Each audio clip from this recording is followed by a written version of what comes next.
Your project dashboard gives you an overview of the various activities underway. Discover the different sections and shortcuts of your Catenda Hub dashboard. Follow these instructions to easily access your topics, bookmarks, templates, members, as well as validation feeds and collections.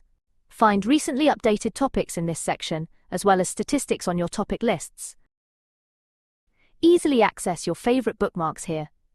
Easily access your models here. Here you will find all the members involved in the project.